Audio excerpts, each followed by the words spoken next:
Oi, amados. Estudamos há pouco o 4 de copas. Ali nós entendemos o 4 de copas como um momento de interiorização. Os momentos onde a gente busca compreender a nossa própria estrutura emocional.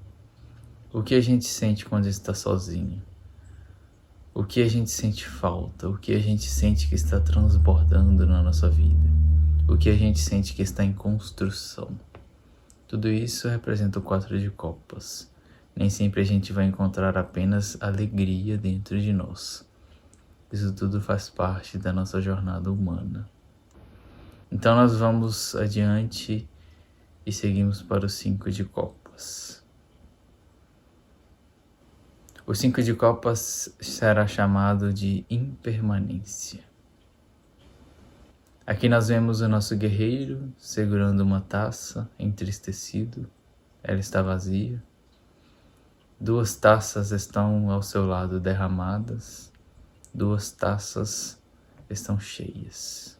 Acima dele, o sagrado observa. Atrás dele, um rio segue seu fluxo. O que o 5 de copas representa, então? Se o 4 de copas representa um momento de observação da nossa estrutura emocional, a partir da interiorização, o 5 de copas vai representar a impermanência de tudo isso.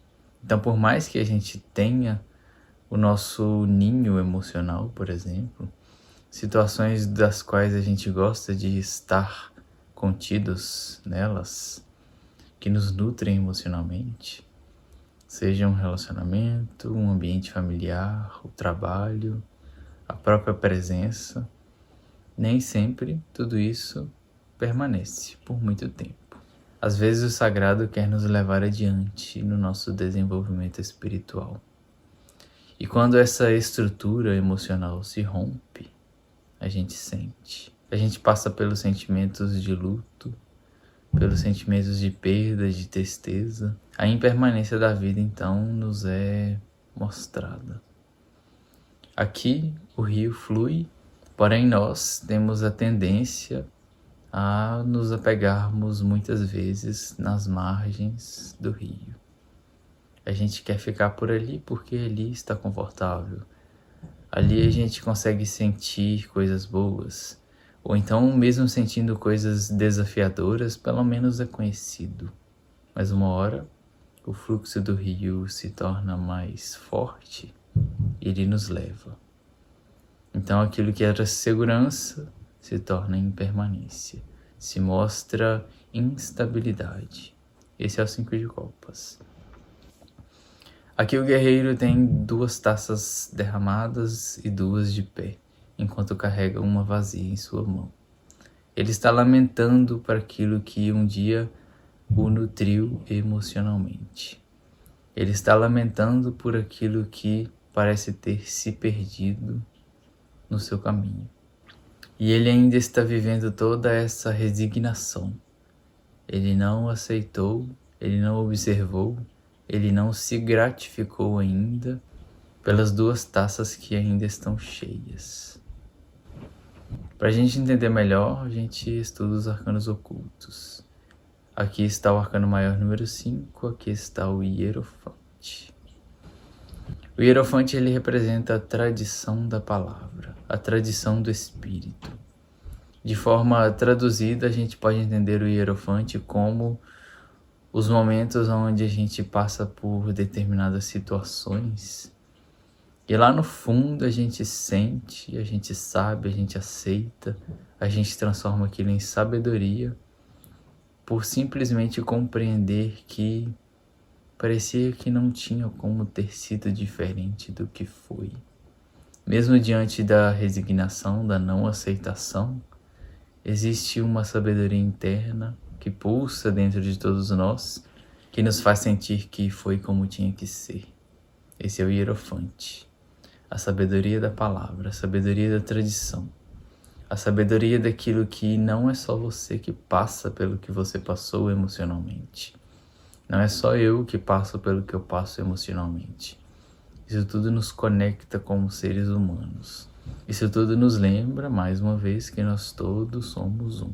cada um vivendo essa unidade que o sagrado é, a partir da sua própria vida. Então o Hierofante aqui, ele ensina que a impermanência do elemento água, do fluir, das emoções, elas podem ser vistas como sabedoria. Elas podem ser vistas como caminho evolutivo. Às vezes, quando a gente passa por situações difíceis de serem digeridas emocionalmente, não necessariamente a gente estará passando por castigos divinos ou algo do tipo.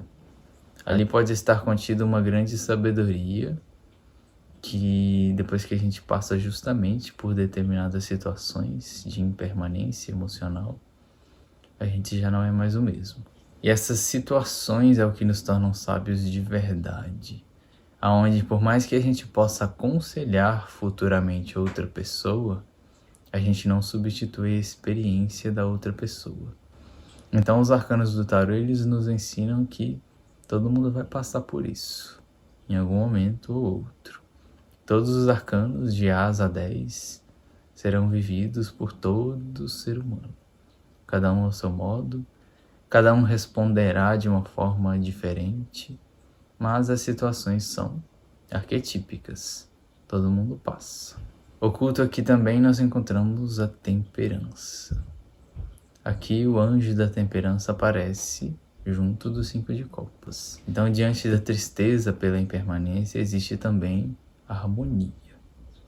A temperança nos lembra que o sagrado nos colocará em situações para que a gente vivencie, para que a gente experiencie, no caso aqui dos 5 de copas, para que a gente sinta coisas diferentes, emoções diferentes.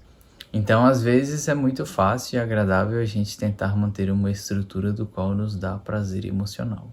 Ou então é fácil também a gente se manter numa estrutura que não dá prazer emocional, mas pelo menos é conhecida.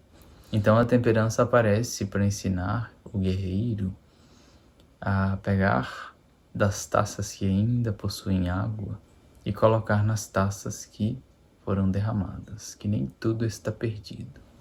Não como tentativa de substituir o que já se foi, mas como ensinamento de que às vezes a gente perde algumas coisas na vida, às vezes a impermanência nos fere, mas não necessariamente tudo se perdeu.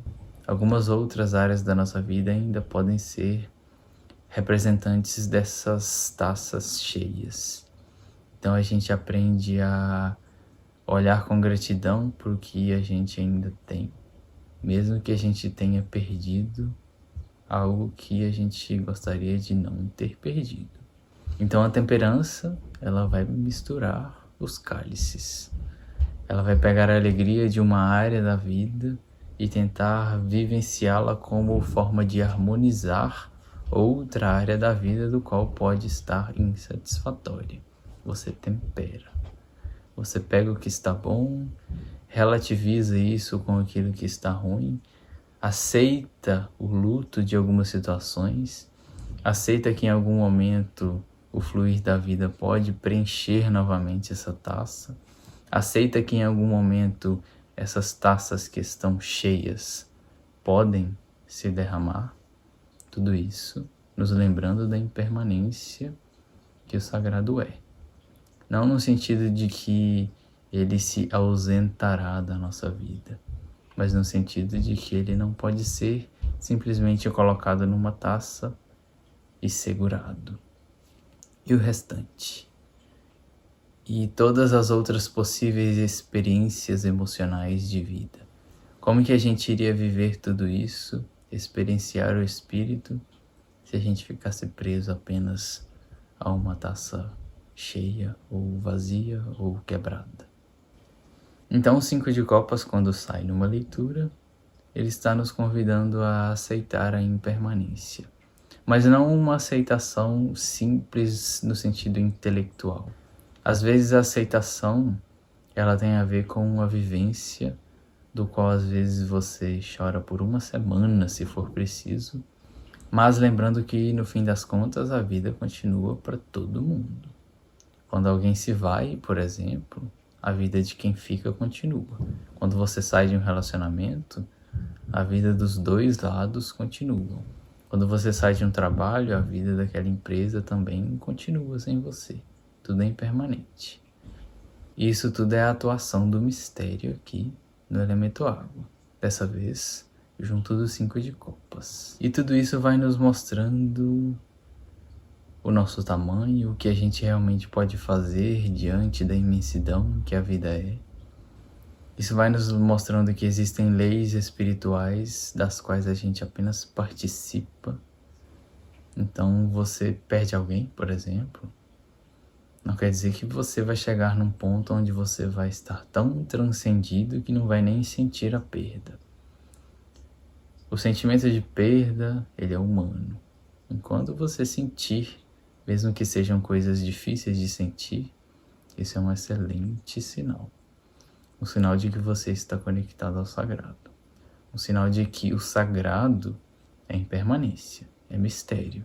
Não apenas alegria ou bem-aventurança, mas que alguns momentos dessa jornada que a gente vai vivendo, alguns deles valem a pena tudo isso.